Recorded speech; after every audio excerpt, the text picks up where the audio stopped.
Perfect.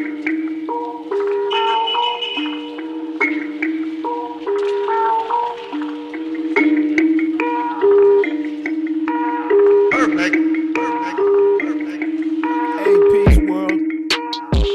Thank you for whether you downloaded this or however you access podcasts. Appreciate it 3,000%. Thanks for rocking with another Bite Down Boxing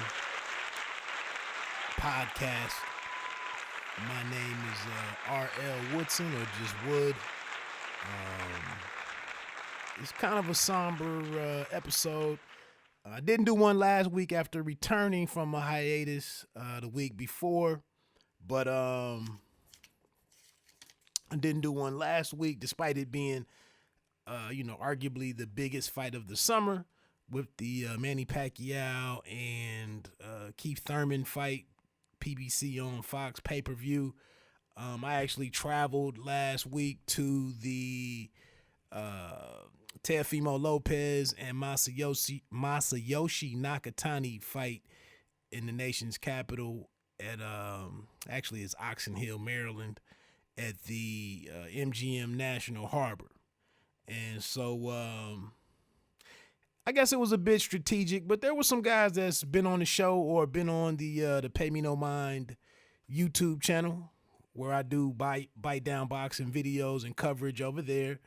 There had been a couple of individuals who, who fought that night.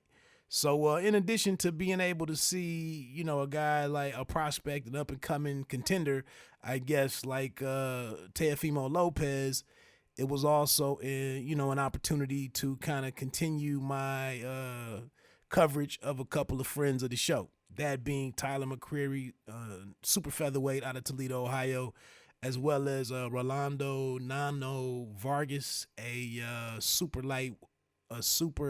welterweight. Yeah, super lightweight. I'm sorry, super lightweight. Yeah, I was going in the right direction. Super lightweight, 140-pounder out of Milwaukee, Wisconsin. So both of those guys fought. Both of those guys were victorious. I'll get into some of their fight, some of the details of their fight here in a second. But do feel free to check out the Pay Me No Mind, MIND, Sports and Entertainment channel. You don't need to include sports and entertainment. But feel free to check me out over there. I do have some videos up from the event or post-event. I was only able to get in town on Friday. The event streamed live on ESPN Plus, the undercard, as well as the main event and the co-main event, which you should all by now know. We lost the world of boxing, lost Maxim Dadashev, and I hate if I'm mispronouncing the man's name, Dadashev or Dadashev, Mad Max, 28, believe he was living and training in Oxnard, California, but a Russian, was from Russia. So we'll talk about some of that, though, and his unfortunate passing. I also did a little video kind of reacting to that just from the perspective of being on site that night, being in media row, just, what the vibe was among, spectators and, some of, I'm not going to I didn't get too much into the details of the major break in between that bout and when Lopez came out. I was told something, and I didn't have a chance to verify it while I was there. And then I read yesterday that he actually vomited on the way going back to the dressing room area, where I guess he might have collapsed, still inside the theater. We were all located up on the stage, and you didn't really have an unobstructed view over to the walkway going back to the dressing room area. So I'm not so certain what happened, but I read earlier that it was vomit. I was told it was some other kind of situation, but what I read was vomit. And then things went downhill from there as he was rushed out by ambulance, and we kind of know the rest. But we'll get into some of that. There was also today the announcement of another fighter, 23 years old, who passed away after being injured in a fight. I've only seen some video of that. No action, just the end, I think, before the young man was getting ready to exit the ring. But I believe his name is Hugo Santanillo. I may get it. I may find something before I get off of here that I can offer a thought, or at least wherever that fight took place. I'll try to keep that in mind. But mainly, we'll get into, like I said, we'll get into the Lopez-Nakatani fight. Talk briefly on Pacquiao and Thurman. I'll throw this disclaimer out there. After going to D.C., getting back in town here in Dayton, Ohio on Saturday night, I actually had to take my wife to a concert over in Indianapolis to see an artist that her and I have been trying to catch, and I let my wife down. We did not catch the artist that we went over there for, Marsha Ambrosius, but we saw the other 3 or 4 performers, and as a result, I didn't get to see Pacquiao and Thurman, and I still haven't seen it. So I'm not going to try to talk about something that I didn't see just to be able to tag it, but we'll see how I tie that into this. There's also the now controversial Dillian Whyte versus Oscar Rivas with the PED situation and the British Boxing Board of Control and UKAD, or UK Anti-Doping. Maybe some thoughts on Canelo Derevianchenko, which I just saw before coming on. There's a development in that because somehow now Kovalev and a fight with Kovalev is now back on the table. So I'll see about what's going on there. But that was as it related to the vacant IBF title, and the purse bid was canceled, and they thought that the thinking was that there was a December fight kind of being put together for Saul Canelo Alvarez and Sergey Derevianchenko for the vacant IBF belt. Looks like that may not happen. And then I'll close out with the schedule. Quick housekeeping. Like I said, I want to pat myself on the back. Yes, I have to do that sometimes. We all do. We all should be doing that. But I actually, please feel free to go over to roundbyroundboxing.com, where I try to get up some content here and there. But I was actually invited maybe a month or so ago, month and a half ago. I was actually invited to be a part of their pound for pound, their new pound for pound panel that they wanted to launch. And I don't know the exact number of panelists on there, but it's between 15, maybe it's between 12 and 17 writers, photographers, people who have paid some level of dues and committed some distinguishable amount of time to boxing. I'm not saying that we know the game more than the average fan and our opinion means whatever, but it's people who have just been actively trying to be involved with the sport, who have been involved with the sport, and who've tried to make it better, And like I said, the editor-in-chief of Round by Round Boxing, of course, has a vote on there. Alex Burgos, he's on there. I believe Vladimir Lick is on there. I don't know if his last name is Leak, but he's one of the panelists. Sean Zidell, I see him on the Fight Hype videos. The guy with the swoopy hair, and one of the, a busy dude that I see doing a lot of work. But he's on there. He did not participate in the first one. I think he had some family situation going on.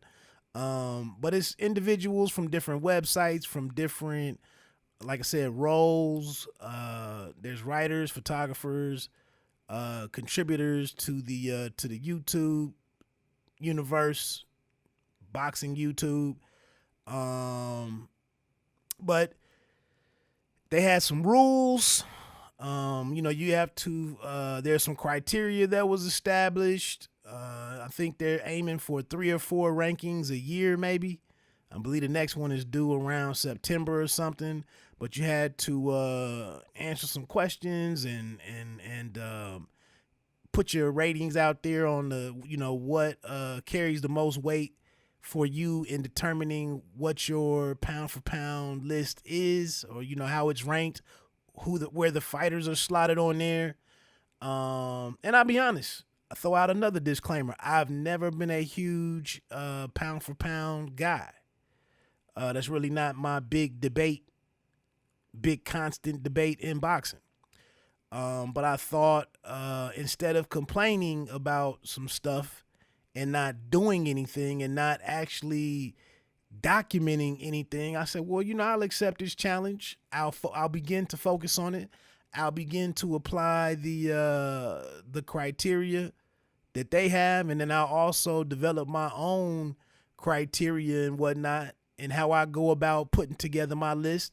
And right now, I'll be honest, my list kind of resembles the list that you'll see in most places. My number one is my number one, which isn't the number one in the big name outlets. But my list is heavily influenced by all the ones that I looked at and tried to make, tried to get my first list together. And there were some names that I eliminated. There were some names that I wouldn't have had on, but then when I really thought about, what happened recently, or what their last fight was, or the outcome of that, and where they were prior to that, well, then I just can't remove them because that's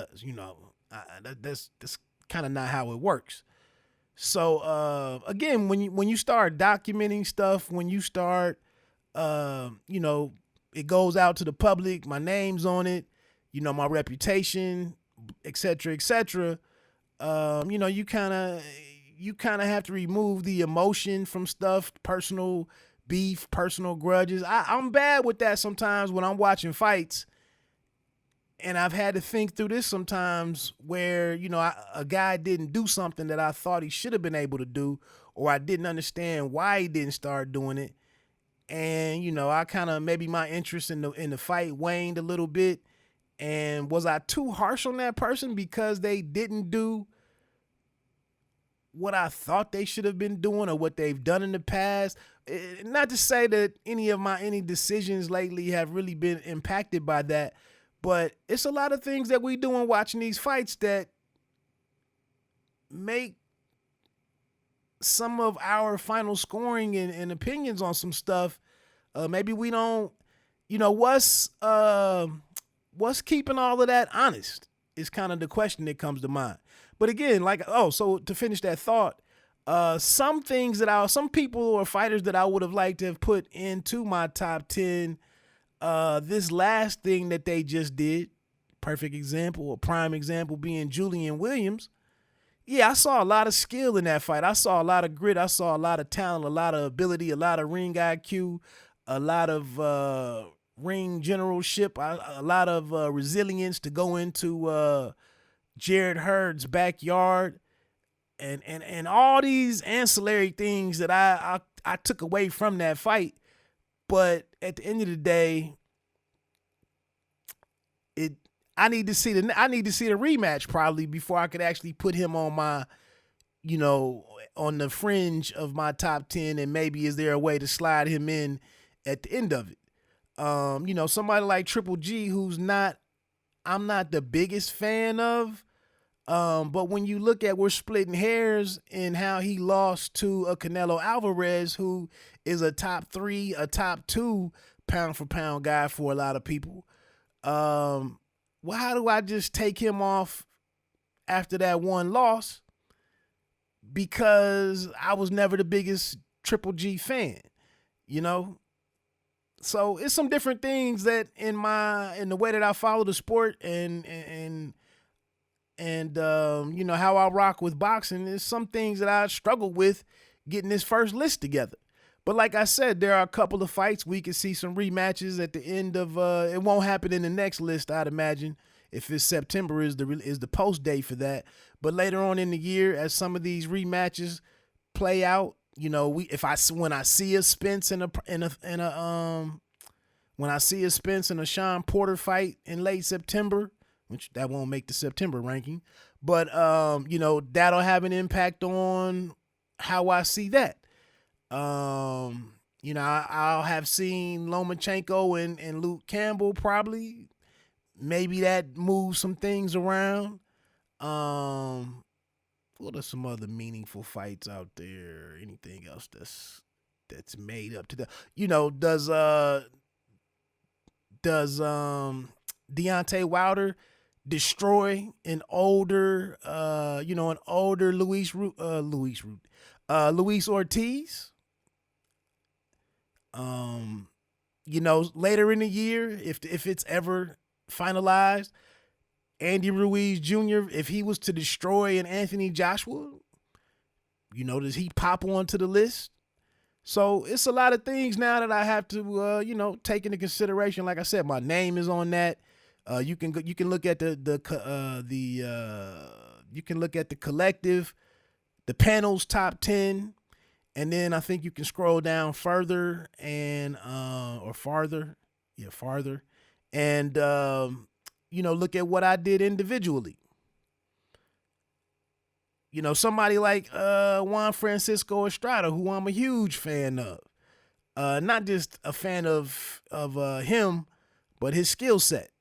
You know, but I think he's a guy. Didn't he have 3 losses maybe? So anyway, like I said, man, I just wanted to bring some attention to that. The list is out there on roundbyroundboxing.com. I believe one of the individuals that was instrumental in getting that together is from Bloody Elbow. I don't know. I got to look through the list, man.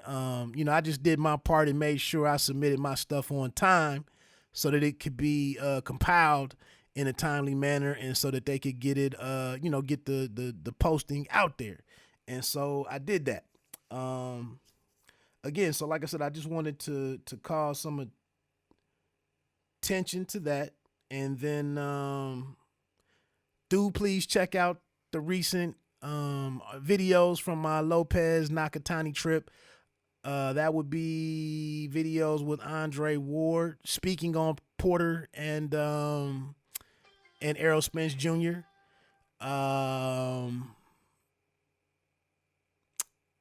Tim Bradley speaking on fighter safety. You know, some we didn't even know what we were dealing with at the time, but him speaking emphatically about Maxim Dadashev and how his corner managed the second half of that fight, that IBF Super Lightweight eliminator versus Subriel Matias. That's one of them that's on there. Videos with both Tyler McCreary and Nano Vargas. And then also heavyweight prospect Cassius Chaney. You know, Friday night you probably saw his highlight reel knockdown of his opponent Joe Cotto, who went through the ropes. So I don't think I have anything else out there. That's it. So let's get into it, man.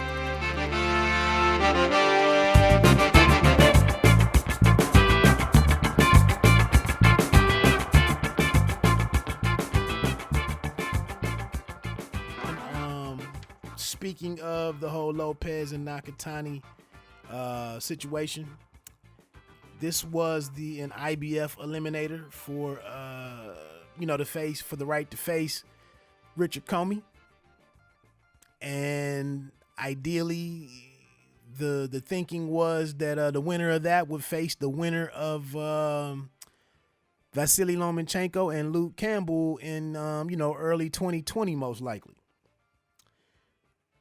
And this was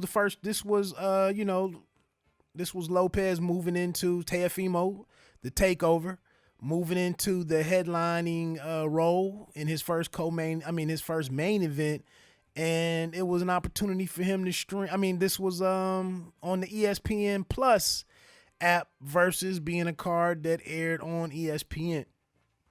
I don't know what the thinking was with why they opted for ESPN Plus versus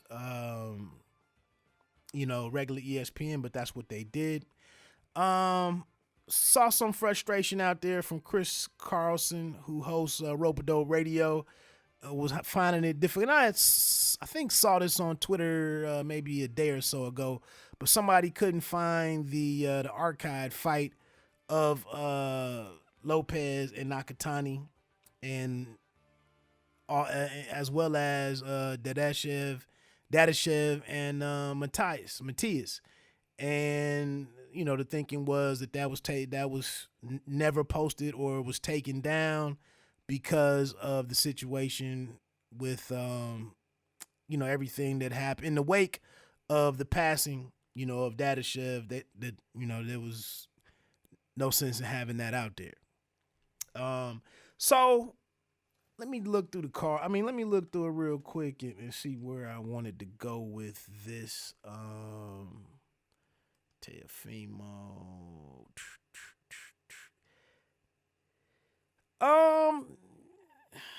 Make sure. Oh, I'm not even logged. Why have they not had me logged in lately on BoxRec?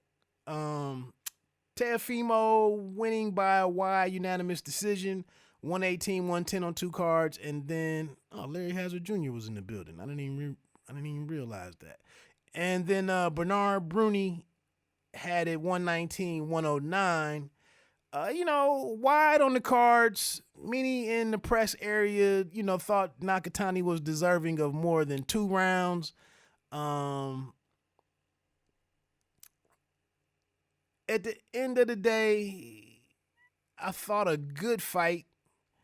Teofimo had never gone past the 7th round. Masayoshi Nakatani had several defenses of his OPBF belt, I believe is what it's called, OBPF, in his native Japan.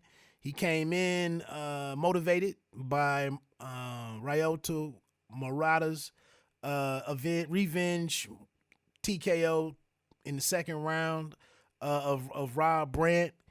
And, he had a 4-inch height advantage, reach advantage. He could take a punch. He was experienced. I believe he was 10 years older, or maybe 9 years older than Teofimo Lopez. But the early parts of the fight, Teofimo Lopez dominated. And, afterwards, Bob came out and said some things. The general consensus in the media area was that he definitely wasn't ready for Vasily Lomachenko. Speaking of round-by-round boxings, Alex Burgos, his comment was that, you had to have been foolish without even seeing this fight. You had to have been foolish to even thought that Lopez was really, definitely ready for a Lomachenko fight. But I guess I'll say all this to say that I don't think this performance right here really, it doesn't change anything, does it? It doesn't take away from the plan, the audacious plan that Team Lopez had with Comey next for the IBF title, and then a fight with Vasily Lomachenko. And furthermore, where I was going in my article was, I'm glad that Teofimo Lopez and his takeover campaign, I'm grateful that the kid wants that smoke. I'm grateful that he is that audacious and that he wants to take on that challenge. Now, just because he said that Vasily Lomachenko was easy work, he was a simple fighter, simple way to beat him, I don't really get caught up in what these guys say to sell a fight or to pitch them being granted the opportunity to fight, one of these champions, one of the champions out there, or an A side that any given fighter is pursuing. I don't take their word. I take it with a grain of salt. He needs to talk him down to lift himself up. So the one person I will point the finger at in this whole situation with kind of like now some of us pulling back on Lopez is the fact that on the Comey fight against Beltran during that broadcast, Joe Tessitore, I think I heard Tessitore on XM Boxing show, and then on the Comey Beltran fight, he referred to Lopez as the single most destructive force in boxing. And I'm like, and then Randy Gordon on XM Boxing referred to Teofimo as, one of the hardest punchers in all of boxing, and just, a world beater and a phenom, and et cetera, et cetera. And I was like, really?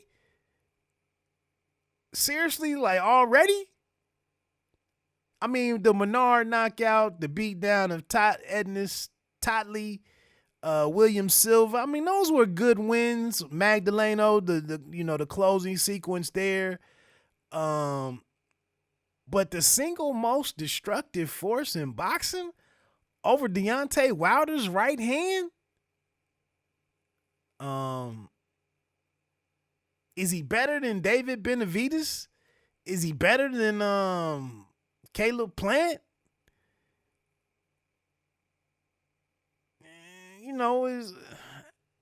Is he better than Shakur Stevenson? I don't know. That just kind of I don't know, man. I just think. And am I more shocked or appalled that Tessitore than I am versus Randy Gordon? I don't know, man. I mean, guys like what they like and see what they see, but I think there is a certain level of responsibility to how you put these guys out here on people. But anyway, going through the fight, like I said, man, I don't think how this played out really changes the timeline for Lopez. You won the fight. He was doing good work with the lead left hands early on, kind of like that lunging left hand that some of the guys can time and land. He fought pretty consistently for all 12 rounds. Nakatani did make a late rally, landed some bigger punches, in the final 2 or 3 rounds. He was there still fighting to, win this eliminator and position himself for a fight with Comey. I didn't see Lopez really falter a whole lot in his energy and in his fight over the last couple of rounds, but it was a guy who he hit, at different times and repeatedly, and the guy didn't go anywhere.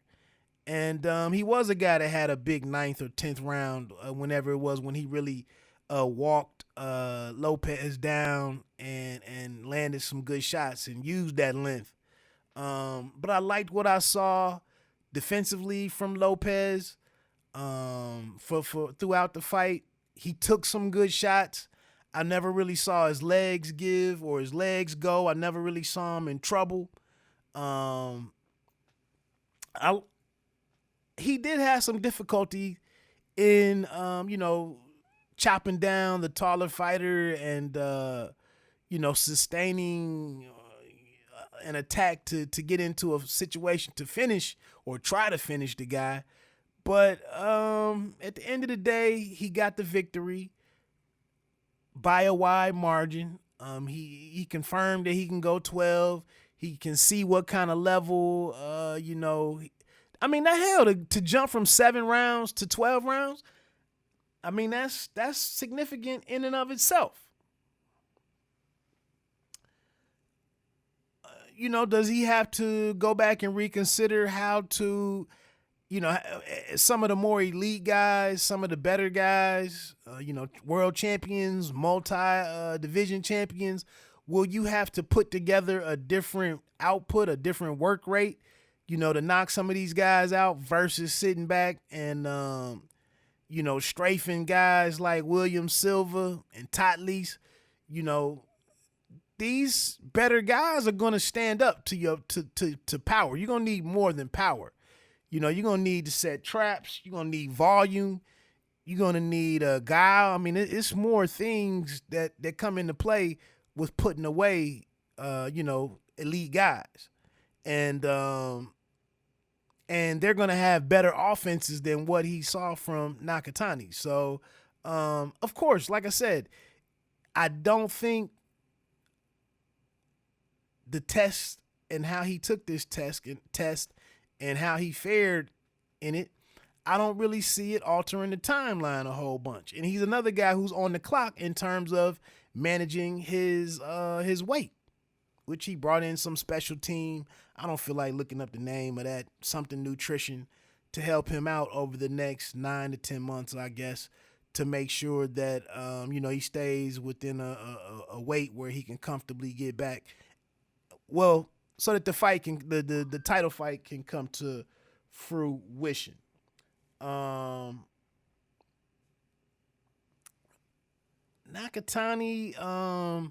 it was good to see the Japanese contingent in the house that came over from Japan. And it was maybe a dozen guys all standing by the entrance where the fighters came out. But, a well-contested fight. There was that slip there in the 4th round, the 5th round maybe, where it looked like in Lopez's corner, it looked like it might have been a knockdown. And I think because Lopez predicted round 4, I think, going into it. But, the knockout never came. Lopez was a little inconsistent with, the jab. Like I said, you're going to have to figure, with all of these younger guys and moving from 6 to 8 to 10, well, from 4 to 6 to 8 to 10 to 12, you have to figure out how to put together an entire performance and, how that goes with your cardio. I had the chance to talk to the kid afterwards, Lopez afterwards. He wasn't dead tired. He stayed out on the floor and walked around the ring a little bit doing media and whatnot. And, it's a good win. It's a good win. We want guys to accept challenges. We want the best to fight the best. He's trying to do that. And, like I said, this is the first step in that process. And I think a Comey fight could restore the buzz, because Comey's not a perfect champion. He's not a safety first guy. He is noted for having power and renowned for having power in both hands, but he's a little reckless. He's a little easy to find. I think that's going to be a hell of a fight, a hell of a championship fight. And, should Lopez emerge victorious, which I think he can in that fight, but he's going to have to take that. He's going to have to take it from Comey. But a pretty good fight building there. Vasil, maybe we see some things. Not everybody is going to look like Crawler. So we'll see what Luke Campbell can do. And that's another thing that I'll be looking for personally, man, is we saw a guy like in Lopez, we saw him strike. And I didn't hear this. Two things I didn't hear during the broadcast. I heard Ward address the Teofimo corner, in specific, the father. I believe he's Teofimo Sr., isn't he? But I guess the N-word was used. I don't know what context. But I guess Ward spoke on it and mentioned that there was no place for that in a boxing match. And I completely forgot where the hell I was going with my whole point. I was like, damn. And then I also did not hear the post fight. You know, I was trying to get my gear together. I was trying to switch away from my writing stuff to get my camera together and my audio and all of that to go try to chase down a couple of autographs. So I did not hear the post-fight interview, but I guess that Lopez said something about he wouldn't be facing any more taller fighters, and something else where like he was going to handpick the types of fighters he would face moving forward. And I guess hopefully other people did their job in challenging that and questioning that. And we'll see what happens. But the height differential there between him and Richard Comey, that won't be an issue most likely. To be power and then skill, I believe, between those two. So I don't want to get too far ahead. Overall, man, a good night and a good card in general. It's obviously it couldn't match the cachet of the following night, you know, and Manny Pacquiao and Keith Thurman, the great Manny Pacquiao. But this Maxim Dadashev fight and Subriel Matias, I didn't have any familiarity, man, with Matias prior to this fight. It was refereed by Kenny Chevalier, and I don't want to rehash everything that I discussed on the video that I did about Dadashev, but what I will say is that from the outset of this fight, man, it was clear that Matias had a lot of advantages in terms of hand speed, foot speed, range, just a hell of an engine on Subriel Matias, just relentless with his pressure. And Mad Max had to quickly, by round 3, round 4, quickly was moving into, you know, backup plan D. You know, if it wasn't C, it was D. I mean, he had tried a couple of different things, trying to get some space, trying to circle to the right, trying to circle to his left. He was changing up his punching pattern. And then, you know, he moved inside for a couple of rounds and just stood his ground. And this was kind of my thinking, was to sit there and watch the courage that it took, the trash that they talked. I want to say after the second and third round, you know, there was some long stares after rounds. And when we talk about that warrior spirit and not backing down and not fearing any man, and you'll have to kill me to beat me in that ring, and so on and so forth, all of those things that a lot of people are tweeting and typing and talking and texting and saying in these YouTube videos, Dadashev embodied all of that and how he fought this fight. Comes out, you know, his purse was $75,000. You know, we see the next night, you know, we see two guys fighting for $8 million and, you know, 15 to 20 million. And it's difficult to make some of these fights. You know, we can't get Ruiz and Joshua too squared away right now. We can't get Spence and Crawford. We can't get Canelo and Boo Boo Andrade or Jamal Charlo or Triple G or Callum Smith. You know, we can't get some of these big time matchups that we want. And then here these guys were in this IBF eliminator. Dadashev is outclassed and outgunned and outmanned in this showdown with Subriel Matias, but he never backed down, man. He never quit fighting. And it was unbeknownst to all of us at the time, but this man was, I can't really say he was fighting for his life, but maybe he was fighting on his life. You know, this was going to be the final remembrance, the final time seeing this young man. And he put it all on the line. He was trying to fight the 12th round. Like, now knowing the situation in hindsight, what was even keeping him fighting after that vicious round 9, I believe, when Matias just singularly attacked his body, both sides. And it was a moment in there, I want to say after that 9th round, maybe after that 10th round, where earlier in the fight it had been stare downs and kind of the posturing. And then later on in this fight was, tapping him up out of respect, at the end of the round. And so it's something poetic or something beautiful in that, man. It's some different things that happen in the sweet science sometimes that don't make sense outside of the context of boxing and the context of the boxing ring and outside of the arena, man. But it was something to take in, man. And like I said, when I got the notification Tuesday, sitting at my job, when I got the notification from ESPN confirming, this Mad Max's death, man, it was just like, never in a million years would I have thought driving there last Friday that I was going to see something where, it would be horrific, some kind of horrific outcome on the level of a man passing away from a fight.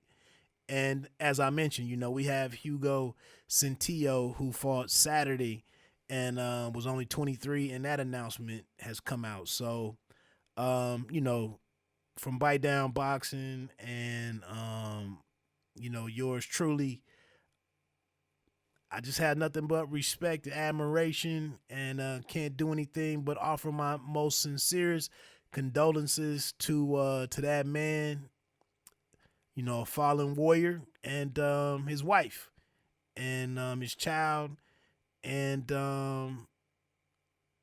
it's a celebration of I saw the video from Lukey Cattell of Inside the Ropes, who had a video of him, I'm assuming, out in Oxnard, California, and he was saying, he didn't fear any man.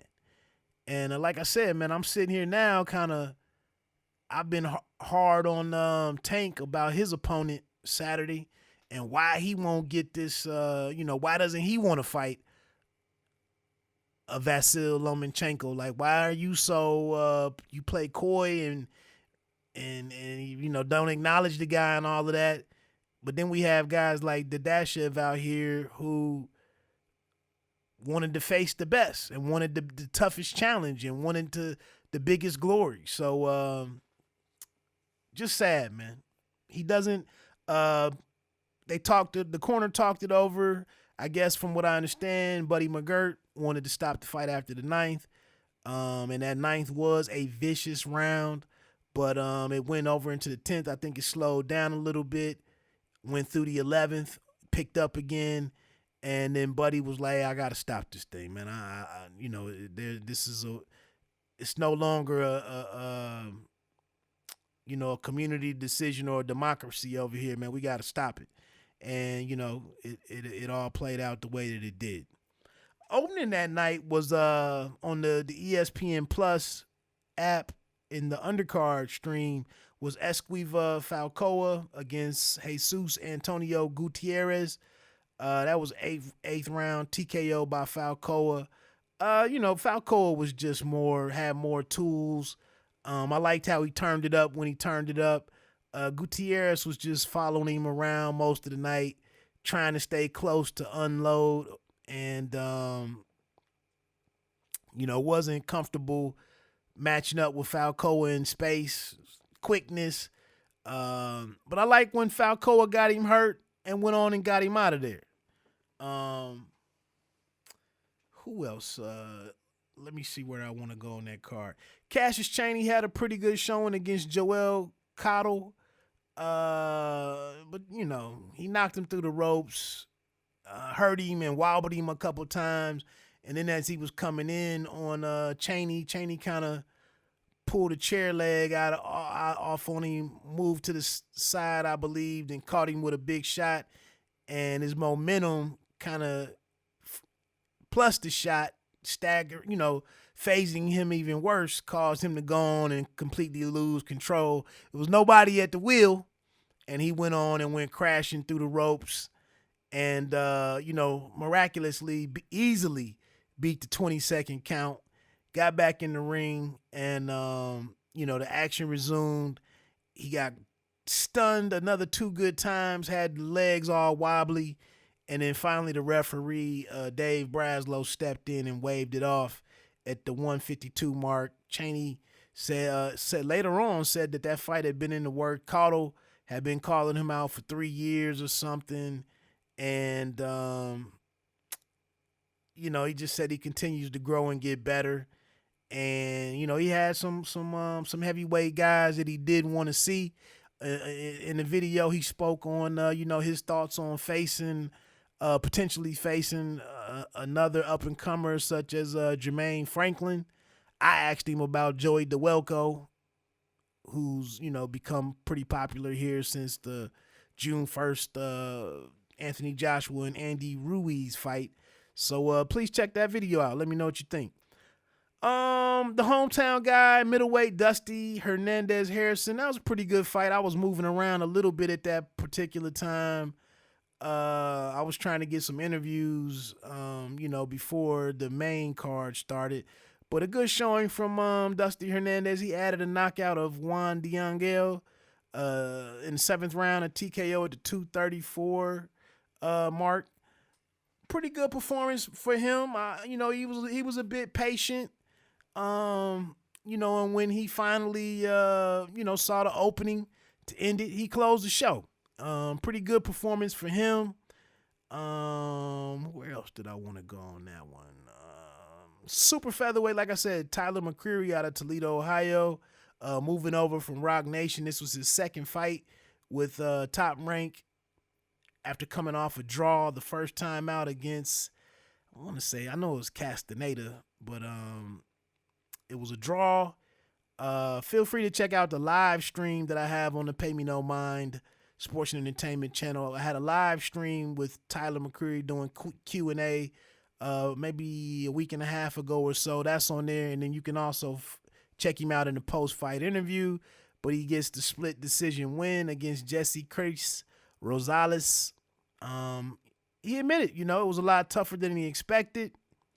He disagreed with losing the fight on one card, 75-77 in favor of Rosales. I thought his defense helped him out a lot. He wasn't sharp offensively. He owned that and, admitted that he has to do better and said, some things just didn't come together for him offensively. Thought he could have used his jab better and just could have had a more consistent attack and maybe had some prolonged sequences where he just took the lead and applied, the advantages that he had in length, hand speed, and some of those different things. And he just said, he got the win, and he needs to get back in the lab and continue to hone his craft. Patrick Harris and Donald Ward, I think that fight actually became the walkout bout. Super lightweight. The unanimous decision went in Patrick Harris's favor, and Donald Ward. I feel sorry for those two guys. Tim Bradley is yelling stuff. He's doing an interview and he's yelling and being, he's emotional with his thoughts of the Dadashev situation. And these two guys up here trying to fight, 5 feet away. And then a lot of us are interviewing Teofimo Lopez 10 feet away. And then Ward gets done, and then it's a group of people interviewing him 8 feet away from the ring. So crazy scene for Patrick Harris and Donald Ward, but I think Patrick Harris was the hometown fighter. He got the victory. Tyler Howard from Tennessee, middleweight prospect, moved to 17-0 with the unanimous decision over Jamal Davis, who was a DMV guy. Good bounce back for Tyler Howard. He did hit this guy, Jamal Davis, with everything. Davis didn't go anywhere. He was showing power with both hands. Saw some good ring generalship. Pretty solid defensively. I just think at the middleweight, I just don't think his measurables are best suited for middleweight, to be honest. Height, reach, and all of those types of things. But pretty solid fighter. He'll have his chance. That's about the best you can ask for sometimes. And we'll see how it finishes up. But like I said, he's just a little on the shorter side. He hit Jamal Davis with tons of flush headshots.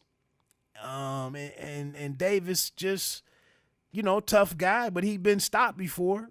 But well done, though. I will say from Tyler Howard, man, a well-fought victory. I'll give him that. It would have been nice, though, to get the knocks, get some knockdowns or get the win by stoppage, but it just didn't come together for him. I don't know if it wasn't necessarily from trying. I like the body work. Like I said, I saw him showing power with both hands, being slick defensively, being a boss in the fight. He came off of his last fight was kind of tough, and I think there was some questions about him long-term that may have come out of that against Christian Olivis on the Rob Brandt and Kason fight up in Minnesota, Hinckley, Minnesota. So that one was a split decision where he actually lost it on one card. He lost the fight on one card. So I thought it was a good bounce back for Howard, restore the confidence a little bit, get rejuvenated, and, see where he goes. He won that pretty wide, 80-72 on 2 cards and then 78-73. He still has, some things to put together. I spoke on Tyler McCreary. The fight, I guess I wouldn't call it fight of the night. It just wasn't enough. But I think it had the most excitement, damn near. I guess the house blew up with the Cassius Chaney situation. But Rolando Vargas just going for win number 3 against Nathaniel Lee Davis. Davis was a southpaw, had a few inches of height on Rolando Vargas. Like I said, I got a live stream out there with Rolando Vargas on the playlist on Pay Me No Mind, as well as the post-fight interview. Way post-fight interview. It was on the way out of the building for the night. So, but I did get to talk to him.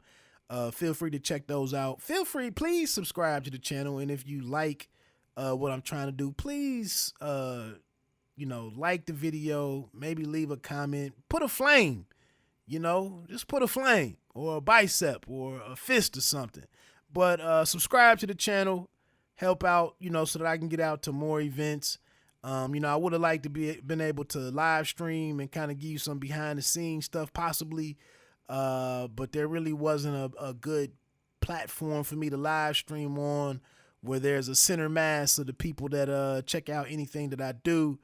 I could have live streamed on Facebook, but the Facebook page for Bite Down Boxing, not balling. The IG page for Bite Down Boxing isn't,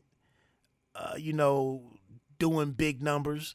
The Twitter account, account isn't doing big numbers. So, YouTube is kind of where I live, kind of where Bite Down Boxing, live coverage would and one day will live. So, but anyway, Rolando Vargas, man, they came out in the first round. Like I said, the kid had never been to the second round, hadn't faced much adversity in his young career. He mentioned on the live stream that this was, he was excited to be auditioning, so many words for Top Rank. And Davis hit him with some good shots and tested his chin out, tested his grit out. Davis knew what he was doing a little bit, and hit Vargas with a beautiful lead left hand, I want to say, to the body to close the first round. And I'm sitting here, I've talked this kid up. You know, I've said Rolando Vargas is the single most destructive thing in boxing, or force in boxing, in so many words. And, you know, the guy is out here having a good outing against Vargas. But the kid comes out in the second round and really showed some levels, you know, between him and, relatively speaking, you know, between two prospects with 3 fights between them. But, you know, he starts banging away at Davis with his left hand. And I want to say it was about a dozen huge left hooks that just really, he just phased, stunned Davis. I want to say there was a knockdown in that round, man. I should open up my notes real quick. But I thought there was a knockdown. And then when he got up, you know, the referee just saw him taking too much punishment, and he ended up stopping it. But it was all the bulk of the damage was coming from Vargas's left hand, which he's not a southpaw, but that's the punch that was landing repeatedly. And like I said, he had the bad legs on a couple of instances until referee Dave Braslow had seen enough and stopped it. And the crowd was a little disappointed. You know, you see these younger guys, prospects. It is kind of rare that a fight gets stopped in the manner and at the juncture that it did. But it wasn't my favorite stoppage. I'll agree with the crowd. And you know, this is a DMV kid. He complained immediately after the fight being stopped. But like I said, man, when he hadn't shown that he could defend himself from Vargas's left hand. So I guess the referee did what he had to do. And I'm tripping, man. I didn't even mention this in the intro. I got an interview with Ak from Akin Barak. Ak Reyes, I believe is his last name. Talking through some DAZN business and some Anthony Joshua stuff with regards to kind of what both, you know, DAZN and Anthony Joshua, kind of the struggles that they face finding acceptance here from American fight fans. So I forgot, Ak Reyes will be kind of the featured guest on this, this episode of Bite Down Boxing. So that's it, man. Rolando Vargas he moves to 3-0 with 3 knockouts. That one coming at the 150 mark in the second round. Pretty good win from him. He was ecstatic, although he's a very kind of soft-spoken guy, and really just his in-ring demeanor, you know, is at the other end of the spectrum and the opposite end of the spectrum from what he is out of the ring. You know, he speaks volumes with his gloves and his I don't want to say violence, but I mean, he's there to rock. You know, he's there to get it on. So I think he'll be, you know, kind of in most of these, if he is picked up and invited out again, you know, and featured by a Top Rank, you know, it'll be interesting to see, you know, how fans react to him as they get to see something about Vargas. He mentioned, and I'm terrible about keeping up with amateur accolades and whatnot, but he did mention, you know, some success in the amateur ranks that's indicative of why he's having the kind of start he is to the game. And, you know, and that's, like I've mentioned this before, when I'm looking at, you know, young fighters, prospects and whatnot, you know, to see guys that have a game plan, to see guys that have a work ethic, to see guys that it jumps out of the ring, you know, when you see a guy, you know, those first 5, 6, 7, 8 fights, you can start seeing the guys who are really committed to this thing and who at least have that, you know, like that minimum to make it interesting, you know, to make you tune in to see where are they, you know, at fight 11 or fight 12. So that's that, man. The Lopez and Nakatani fight. Moving on to Dadashev, please go check out my video on Pay Me No Mind, Sports and Entertainment YouTube channel. I kind of went a little bit more in depth on, just like I said, man, just I know it's tragic, but I mentioned this on the video. Earlier in that week, before I got packed to go to D.C., I want to say it was Robert Easter Jr. It may have been Tyler McCreary. Those two run together up there in Toledo. But one of them typed, it was either, it's not really tragic if you die doing what you love, or it was, there is no tragedy when you die doing what you love. It was one of those two. And what I mentioned in my kind of like, I don't know, it's not a eulogy, but maybe memorializing, Dadashev, was really to celebrate his life.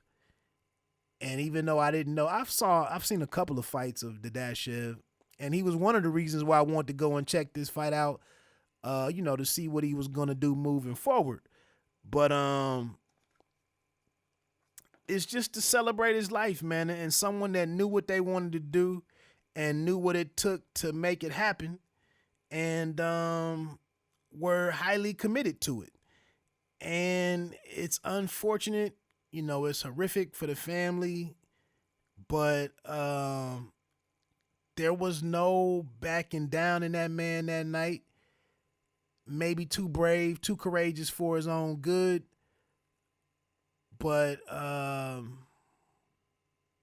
he was determined to show Matias, and this is the crazy stuff that us men, I can't put me in the same bucket, but all these fighters in this combat stuff, man, and trying to feed their families with this, and to chase down the goal of becoming and realizing a world championship, realizing world champion status.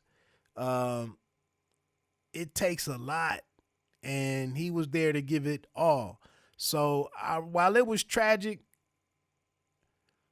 I just in taking it in and watching his fight that night was something to see.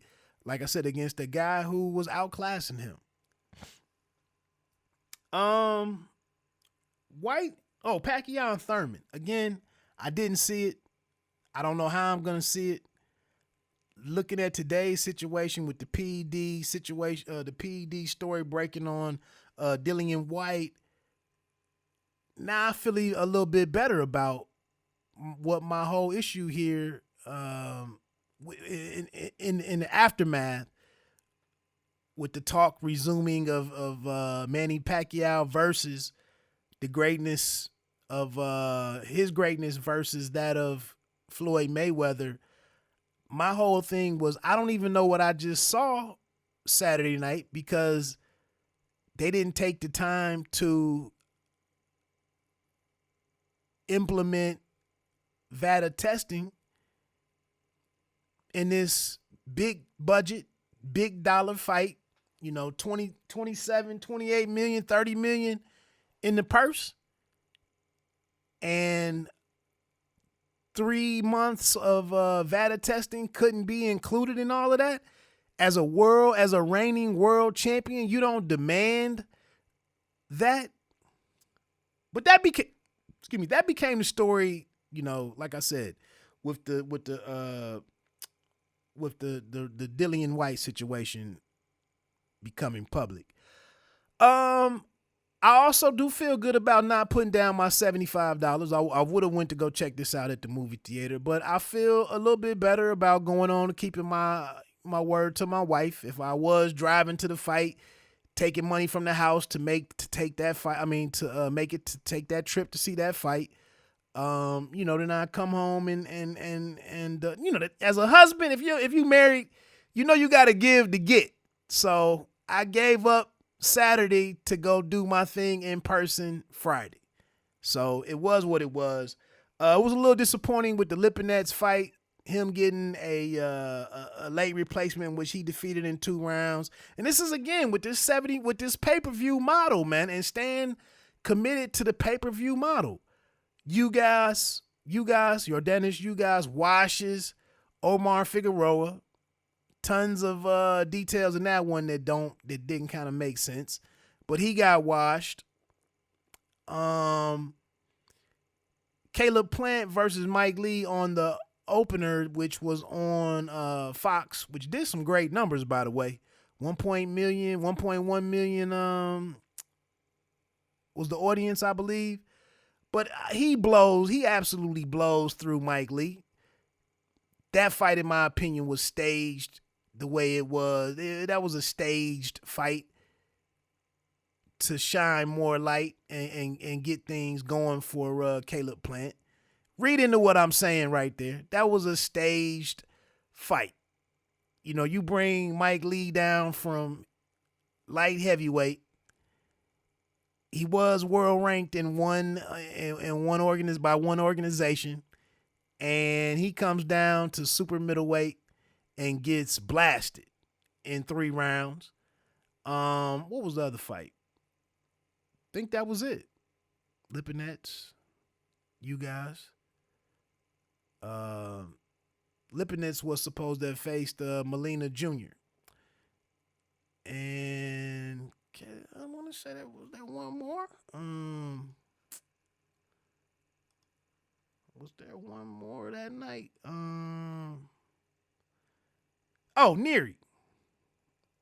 Neary stopped. Okay, so the Neary fight was pretty decent, but he stops Juan Carlos Payano.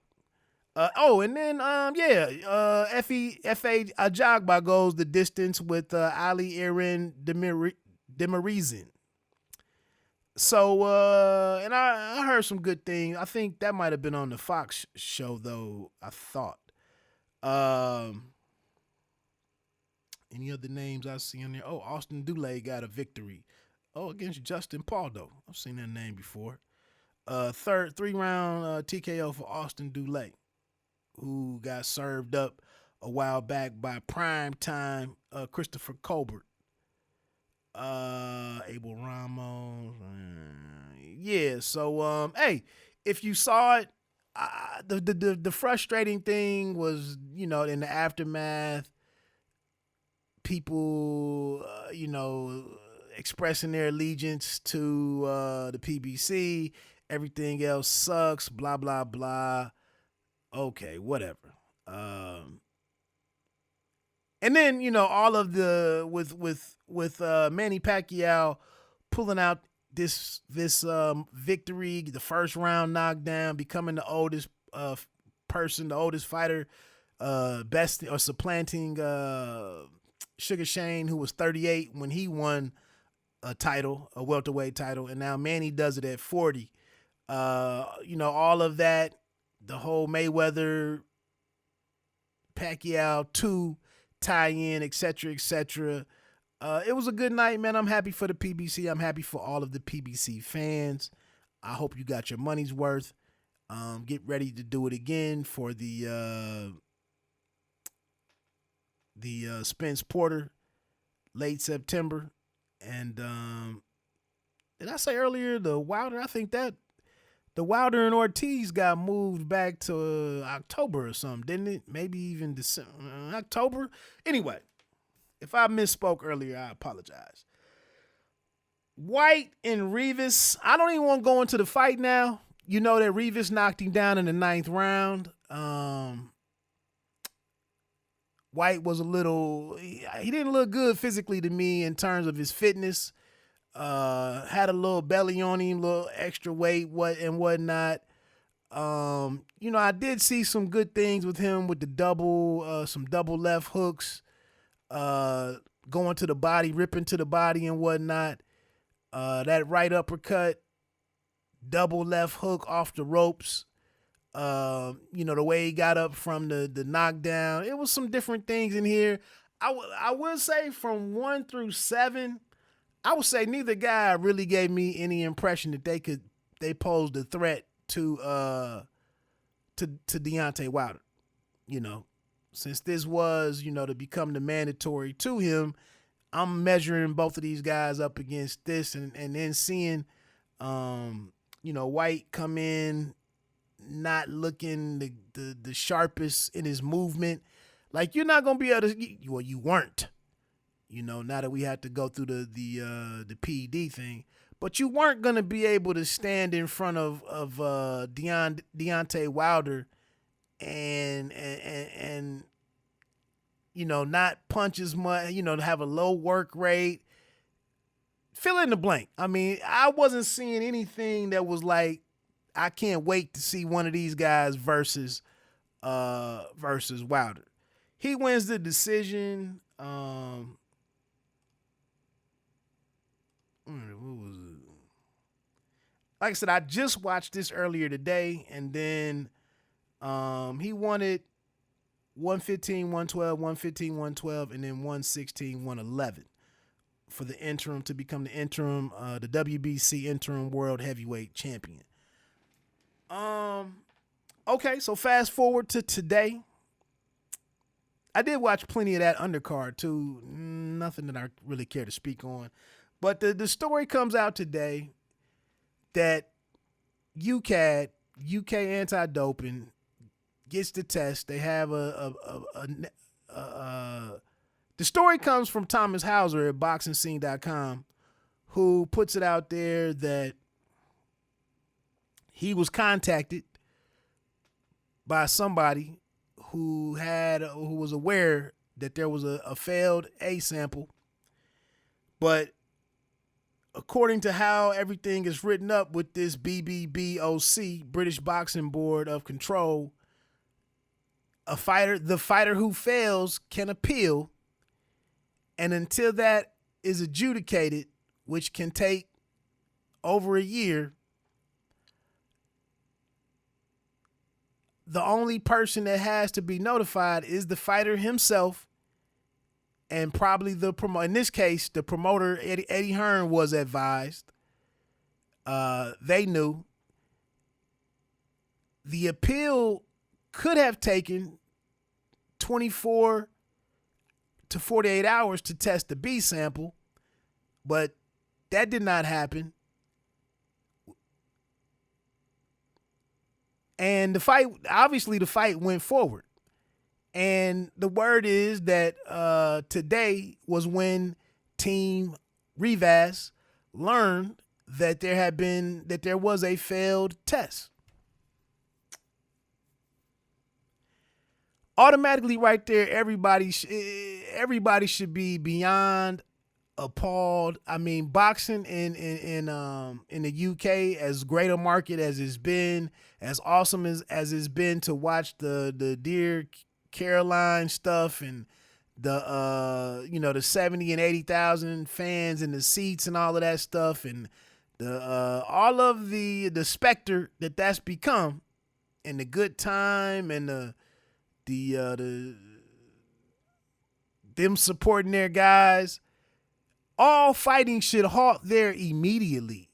How can it be part of the laws and the protocol that the opposing team does not have to be notified?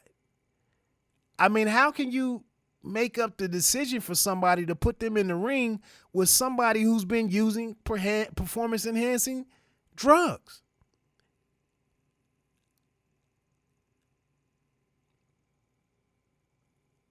And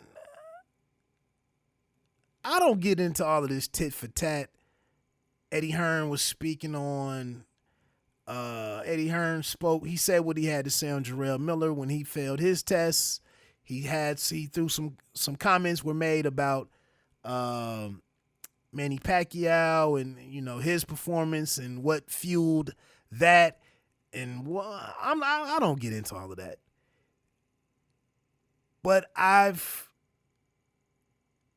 been understanding of a lot of Eddie Hearn's stuff and, conduct, behavior, comments, his commentary, his input. I've been understanding of a lot of that, the contractual stuff. I've been understanding in a lot that he's done. But he put the tweet out there that both men were cleared to fight, but he knew. He was made aware of what had happened, according to the information that was shared to Thomas Hauser and that he reported on in his article. He knew. And like I said, sitting there now a couple hours ago, just watching this fight and watching Whyte, getting up off the canvas in the ninth and fighting on and going on to win that fight, all of those guys in that ring knew what none of us knew.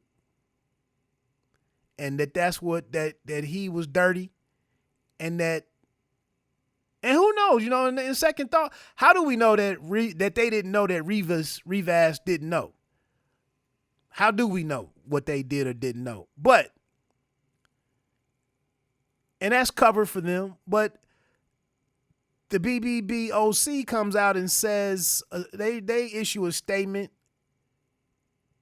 that's just words, and said something that, and I'm sorry for not quoting this and reading the actual statement, but it was basically like, our decisions are made on the findings of UCAD, and our decisions on how to proceed, in light of a failed test, and how we dole out punishment or what we choose to do to the fighter is in line with UCAD. And UCAD, it's a circle into nothing here. It's a bridge to nowhere, because UCAD comes back and says, well, we don't do anything to the fighters. We don't punish anybody. We don't assess any fines, suspensions. We don't do any of that. We just administer the tests and report the results to who we're, contracted to report the results to. So this whole setup here that's in place has totally failed in protecting the well-being of Oscar Rivas, who he did his part. He made his weight. He came in clean, presumably, as we know of right now. He fought his heart out. His left eye took some damage. He took some good shots from Dillian Whyte. His body was beat up a little bit. He took his loss. And now you find out that your opponent was on this Deanna draw, I believe is what it was. And then it says this in the article by Thomas Hauser. The adjudication process often begins with the testing of a fighter's B sample, which can generally be done in 24 to 48 hours, but it often drags on for more than a year. The National Anti-Doping Panel, NADP, an independent entity, is responsible for the final adjudication of PED disputes. But the adjudication process often begins with the testing of a fighter's B sample. Whyte apparently appealed. It says they have the right to appeal, but nothing's been done with this B sample to actually initiate the adjudication process. So it basically has no teeth. It basically exposes the Oscar Rivases of the world who came over to London to fight on foreign soil. He basically put his hands in the lives of all of these individuals, and nobody cared. Nobody acted in his best interest. We can't have that. And it doesn't even, we don't need to tie it together to Maxim Dadashev and Hugo Santanillo.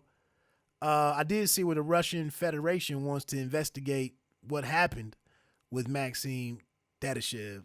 We'll see what comes of that. But this is just unacceptable, man.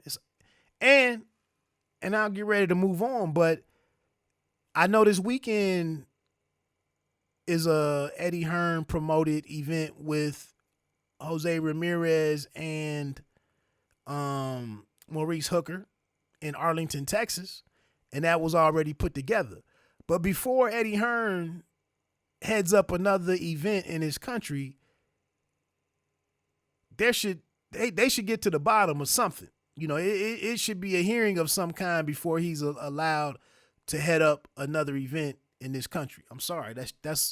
I'm not even sorry. That has to be the minimum requirement. Like, you were notified that your fighter was dirty, and you all sat there swallowing your tongue and withholding this information. Now, and I mentioned this on the video, on my video. Do you tell Oscar Reyes, and it's up to him to make the decision whether or not to glove up and to enter the ring? But maybe, I mean, does it become a matter of I want $300K, I want $250K, I need this because I need this mandatory spot. So it doesn't matter what he took, I'm gonna still whip him. I mean, that's the sentiment of a lot of these fighters.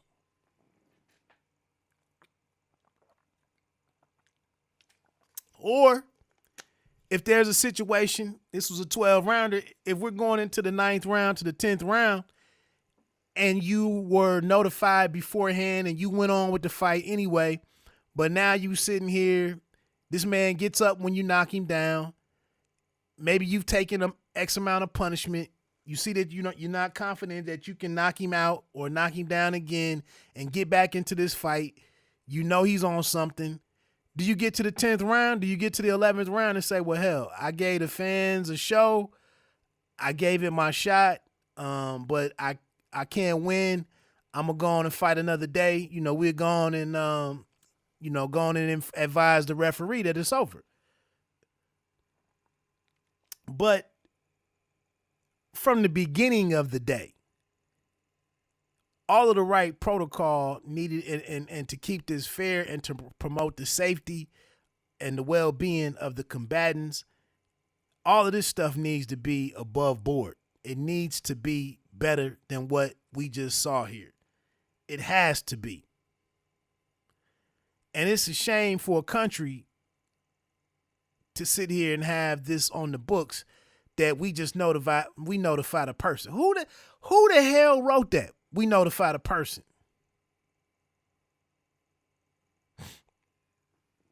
He could have notified them. He could have came right in and notified them. Hey, I'm dirty as hell. You ain't even got to waste. You ain't even got to open that, take that vial out of the packet, the container. You ain't got to waste none of that money, man. I'm dirty. Here's what I was taking. And, we going to go on and fight. I mean, it makes no sense. It makes no sense. I've gone long as usual, like 20 minutes over already. Where we at? Yeah, 20 minutes over already. Damn, that's a shame. This weekend, man, I'm not going to go a whole lot. You have the Tank fight, Gervonta Davis on Showtime. That's actually a deep card. That's actually a pretty deep card. I had it pulled. Yeah. Gervonta Davis defending his WBA Super World Super Featherweight title against Ricardo Nunez, who's 21-2. Nunez has promised to do what he can do, but I don't have much faith in this being an interesting fight. Yuriorkis Gamboa, and this is in Baltimore on Showtime.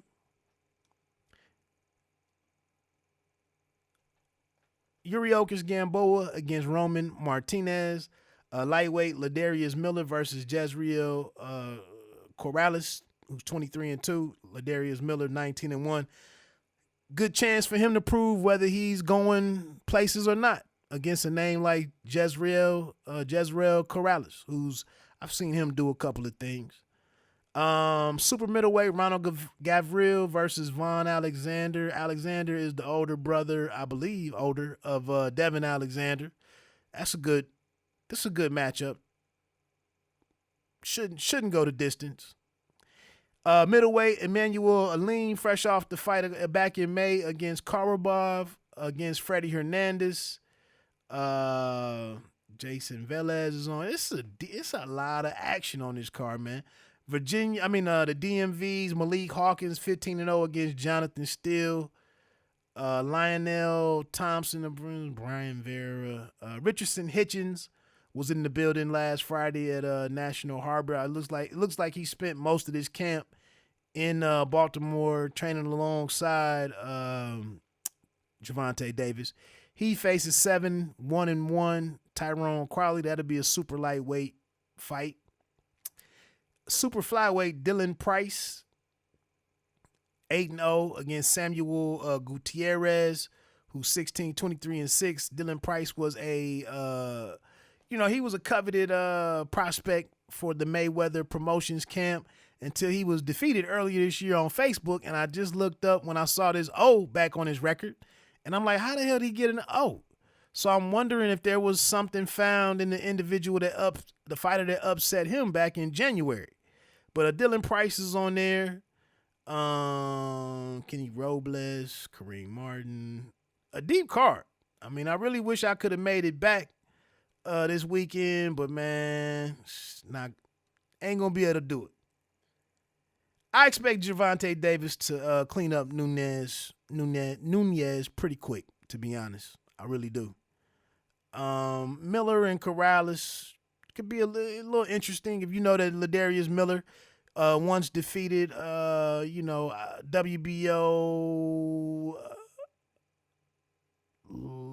junior lightweight champion Jamel Herring. Miller beat him on his last fight with PBC before he went over to Top Rank. I'm not a big Yuriokis Gamboa fan, and Roman Martiez seems like he's been past it for a while. Gamboa's mentioned that he liked to see Gervonta Davis if he gets the win here.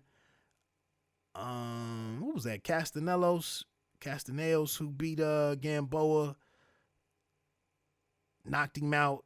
I thought Gamboa was done after that, but he's fought back and was even being considered for this fight at one point in time with Davis before they settled on Nunez. But we'll see what happens there. Other than that, the rest of the guys, you kind of know him. Aleem, like I said, you know him. Gavril, former opponent of David Benavidez up at super middleweight. So on and so forth. That's that. Also, Saturday night. That's Saturday night on Showtime. Saturday night on DAZN.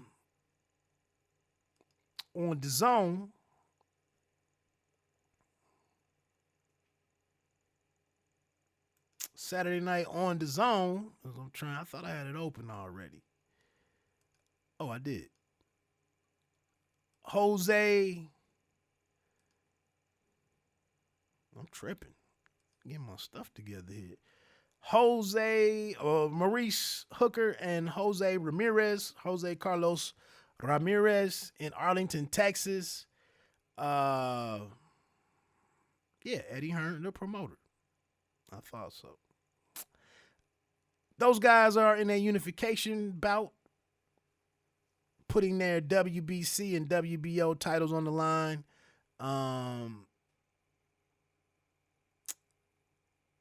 The World Boxing Super Series has the other two titles being put together later in the year whenever the World Boxing Super Series announces the fight between Prograis and Josh Taylor. But we get this unified champion out of this one, the result or the winner from this one. I'm excited about this fight. I might get into it later on. I think I'm siding with Ramirez, to be honest. Maurice Hooker, 26-0-3. He's a little up and down in his focus and his performance. He says he's had a great camp. What else is he supposed to say at this time? I think I like Ramirez and his offense, to be honest. But that reach of Hooker, solid power, can he get rocked early and get some focus knocked into him? Is he focused coming into this? He's fighting in his home state. We'll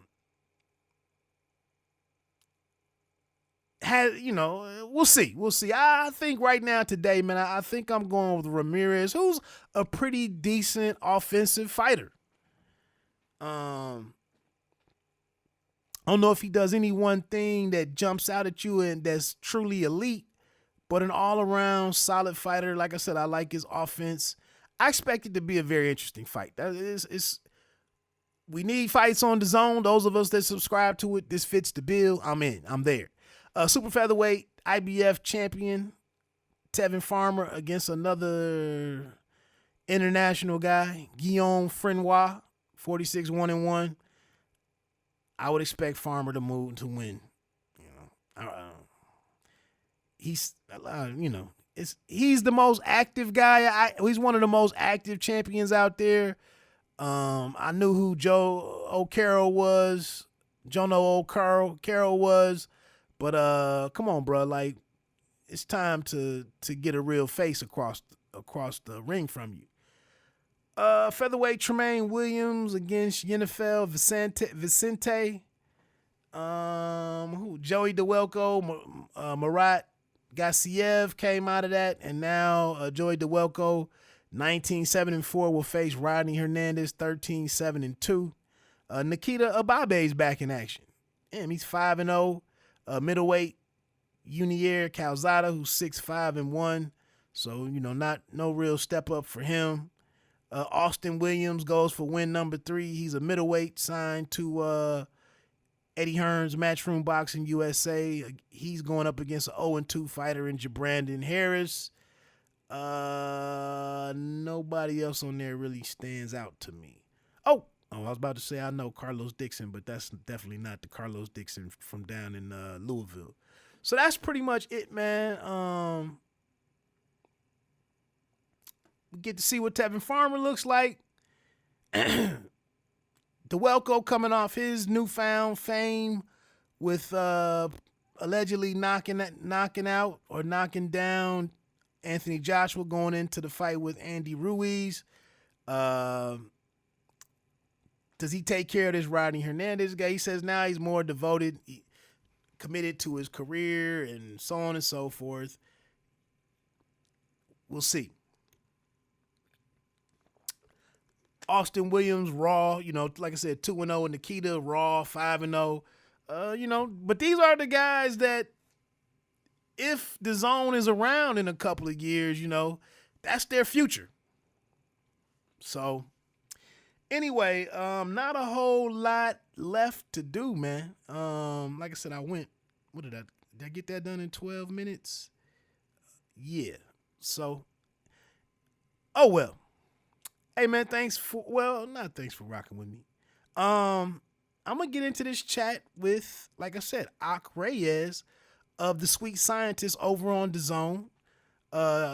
Mainly, I just approached the dude, man. If I had the opportunity, if I did this full time, if I had their resources, if you look at my Sound for Sound column that I do for most big fight weeks, I try to get one up weekly, but the Sound for Sound column where I take some hip hop and relate it to an upcoming fight or something in the boxing world. If you take that into consideration, or you see some of the stuff that I tweet from the Bite Down Boxing Twitter account, if I had the resources and had access to these fighters, probably my final product would probably be something that closely resembles the Sweet Scientist. So I just had to approach the brother while I was at the fight, the Lopez and Nakatani fight in MGM National Harbor. And like an idiot who's kind of off my game, it was later in the night, completely forgot to make it relevant, the interview relevant as to what was going on right then and there. Completely forgot to ask about his opinion on young Lopez, Teofimo Lopez. Maybe even if I overheard him say before we talked that he just got there for the main event. So I don't think he might not have seen much of the Dadashev other than the last 2 or 3 rounds maybe. But I was off my game and did not tie it together. But I mainly wanted to talk about what they're doing with the Sweet Scientist program and how that's being received, and why, despite an effort to include and put out some programming that should appeal to urban audiences, to brothers, to black boxing fans, Like, why not do you even take into consideration what they're, why is it not even being taken into consideration what they are doing versus to keep saying what's not happening on there? So that was kind of my angle with speaking with Reyes of Akin or the Sweet Scientist. So on the other side of this break, check out my discussion with Reyes. Talk about people accomplishing dreams. They talk about me and the rest of my team. Keeping the G, it ain't always the same. It get complicated like Avril Lavigne. Yeah. Top down, screaming out money anything. Box out, never let a nigga in my lane. Cropped out, you would get taken out the frame. Dropped out, nigga had to find another way. I don't like when you bitch niggas hate from afar. I respect when it's up close, it's personal. Ain't about what you say, it's about what you Alright, I'm here with Ak from Akin and the Sweet Scientist. Hey, one question, man. I've been enjoying the content on that you guys are doing with the Sweet Scientist on the Zone. Do you think it's being received on a level that's acceptable, you know, to you? What do you mean, like? I guess be more specific. It seems like our community is kind of got this love and hate relationship with the Zone in many ways. I think you guys are a plus to the program. Thank you. But I don't feel like I got anybody else to talk about what y'all are doing. Yeah, I mean, as far as like numbers wise, yeah, that show does. Our show on the platform does well. Okay. Because we're bringing something that's like still tapped into the culture, which is our culture. You can call it hip hop, pop culture. You know, lifestyle, stuff like that. We try to implement that into the show because, you know, that's the only way you target casual fans. You know, you have to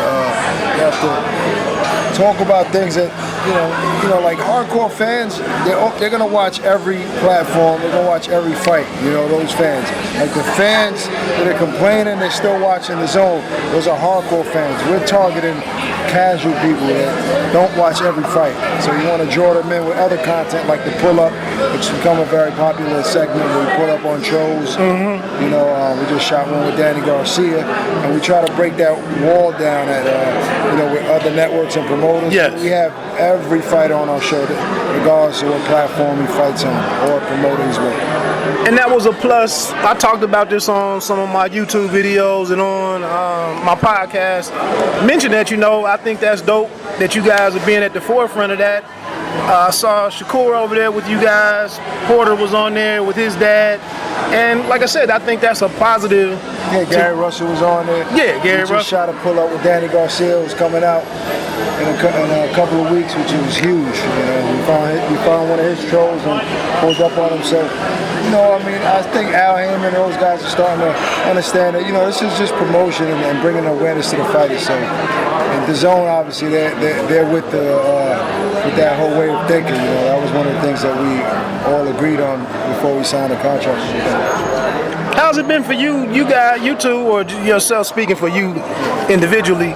You know, as you guys are getting a chance to experiment with different types of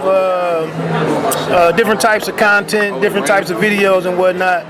You know, what's that meant to you in terms of what your goals were when you got into this? Well, I mean, you know, we've been doing national radio at Sirius XM for 4 or 5 years. For those who don't know, before the Zone. And we were working with 50 Cent on his platform. This is 50 for years. So we were able to, you know, kind of push that sort of content, not to this level, because obviously the production is at a higher level with the Zone. You know, with the budget that they have for our show, we're able to do a lot more. You know, obviously travel abroad or anywhere in the country. But it's just, you know, what we appreciate about the Zone is that they wanted what we already doing, just at a higher level. So we got a lot of creative control on our show. So we're pleased with what we're able to do and what we got coming in the next couple of years on the Zone. If all goes well, I think it's gonna be something that really, I hate to use the phrase change the game, but just add something new to it. Right. I heard you afterwards. I think you did some set in for one of the guys on XM Boxing after the Joshua and Ruiz fight. It was good to hear somebody. I just don't know why the commentary on Joshua is so one-sided. You mean in his favor? Against him from America. Oh, okay. Well, I mean, because he's not American to start with, and you know, Reyes is a Mexican-American, so to speak. So, I mean, that's expected, you know what I mean? But I got time to, you know, me and Barack both we got some time to spend with Jock. We spent time with him in Sheffield, England, and London, and got to know him. So it felt like that night, and it's not taking anything away from Reyes. I just felt like he really wasn't himself that night. And but that happens in the sport. There's no excuses. Right. He didn't make no excuses. And I like the way he's been carrying himself on social media lately. You know? It just seems like he has a chip on his shoulder, purpose, and I think the rematch is going to be really interesting. Now, I mean, you guys have sat with him, and like you said, you ran around with him. I guess I'm assuming off camera and everything. Yeah. Is the guy easily relatable? That's one thing that I see here. I can't relate to him. I can't relate to him. And one, I'm like, he's a professional athlete, an international professional athlete. Yo, AJ is one of the coolest guys you'll ever know. I'm talking about like outside of boxing, just chatting. He can relate to any. In fact, just like our culture in here, our hip hop culture. I mean, he can school a lot of dudes that are born and raised here. You know, we surprised him with Jadakiss if he's a fan of the Locks. Right.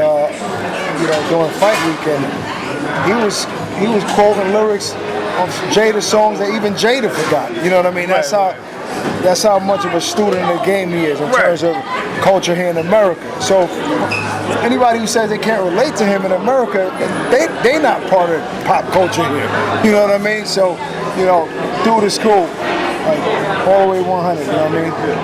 I text him and respond right back in minutes, you know, that's just the type of dude he is. So, I mean, I'm looking forward for his comeback, man. Yeah, I mean, that's what was bugging me out. Like, what's going on, man? How are you? Good. I listened to the guy and his interest and genuine interest in hip hop and the people that I think I've heard him spitting some Talib Kweli before, and I'm just like, how is the dude not? How is he not authentic? How I don't get it. Yeah, I mean, if you know Americans, you know, this is a country where we just love to hate people, and sometimes we don't even know why. You know, so it's just a part of. It's just the nature here, man. I can't explain it. Now I don't follow him on Snapchat, but I was hearing some people had some concerns that he wasn't changing up maybe his temperament or his attitude towards you know, maybe being a little more edgier, more serious. People see him laughing and giggling a lot. Is that something that you've seen? Well, I mean, I'll tell you what I have seen lately. His last post on Instagram, he was clear in saying, "I will be two-time heavyweight world champion." I did hear that. And that's not normally his temperament. But he's claiming something already, so he's going into this, you know, with a different approach. You know, where he's kind of trying to leave the nice guy, man, you know, in the back for a little bit. And I think that's what he needs. He needs to get upset a little bit, you know. Where were you? Where were you with the decision? I heard a lot of people, a lot of former champions and some greats and whatnot talking about you know, don't go back with the immediate rematch, take a fight or two away. And did you think that was even possible? No, I mean, it's not. That's just smoke. Like there's the contract that states that if he lost, he had the immediate rematch. You know, so there's no other. That didn't make any sense to me at all. That was another thing. I'm sitting here watching a lot of, you know, fellow Americans, and it's like nothing that he does. Yeah, you see, in the contract, if AJ would have took somebody else, then that would have left room for Reyes to fight somebody else and possibly lose the title. So all of that, you know, there's no way Eddie or Joshua was going to let that happen. That fight was going to happen immediately.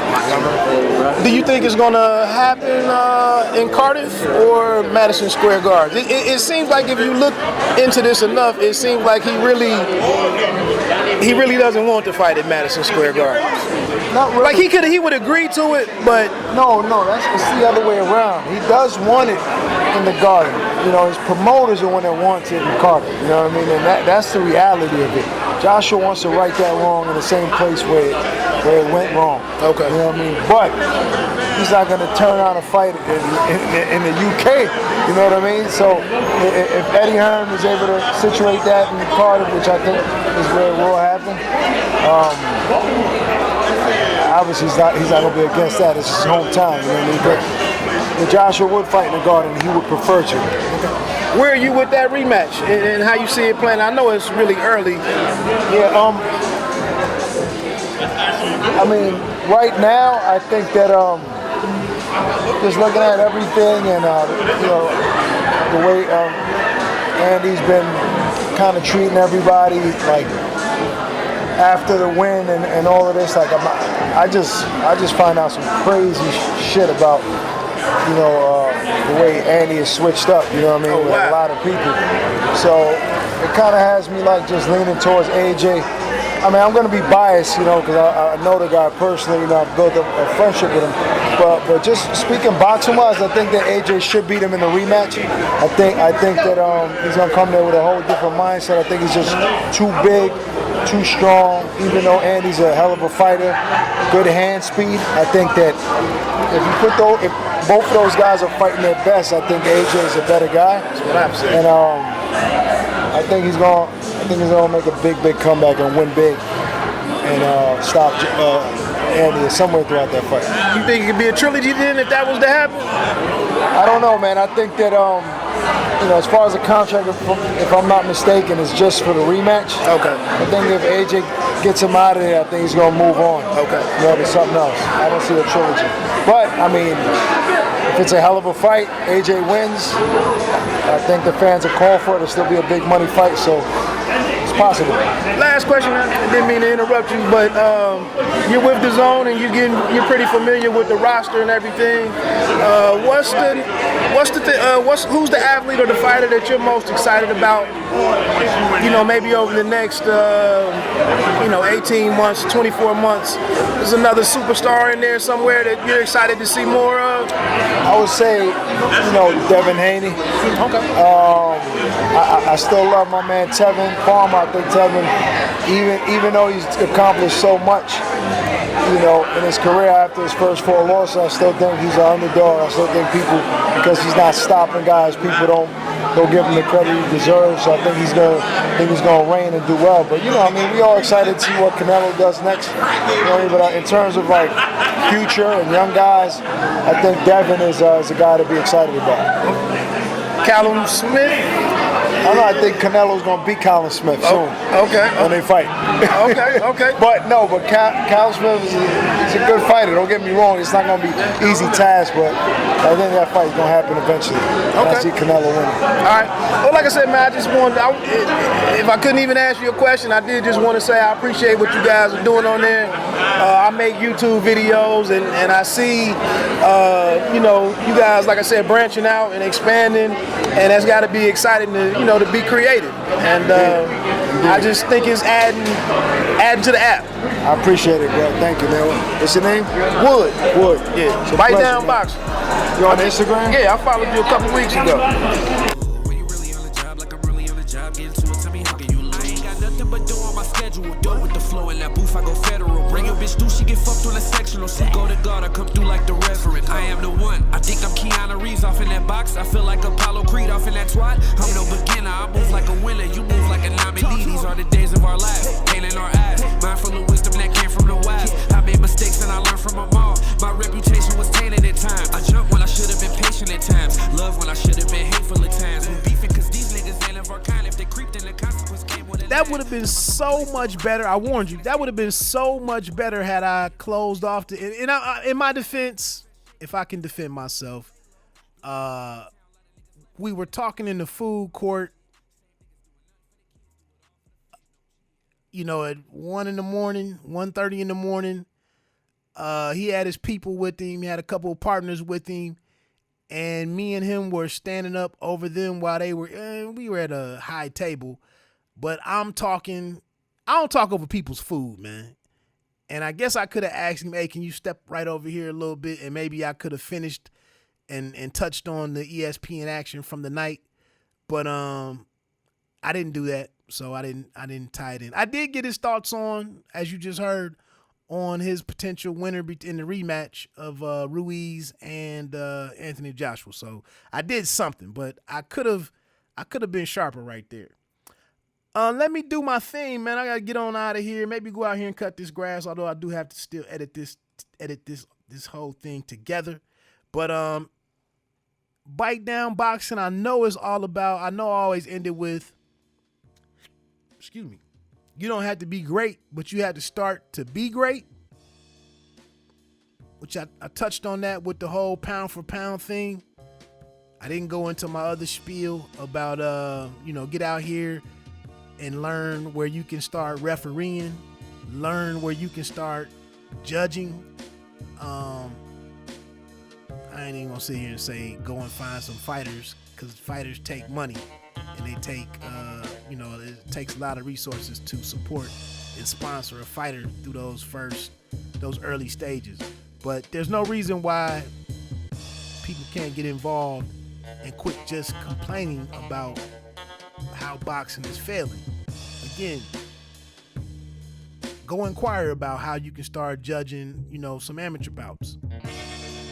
Figure out how to get on some of these clubs, or what you need to do with the athletic commission or whatever to be considered for a judge. Sit here and let the same 60 and 75-year-old people judge these cards, and it's damn near an inconvenience to them to sit there and watch 6-7 hours of boxing. And then the main event comes on and you wonder why the hell they messed up the card. And this person wanted to go take a nap 4 hours ago. So that's my 2 cents on that. But again, with Bite Down Boxing, the new tagline I've been throwing out there from a friend of my content, and not just a friend of the show. Bite Down, this has been Bite Down Boxing. Don't let them count you out. Peace.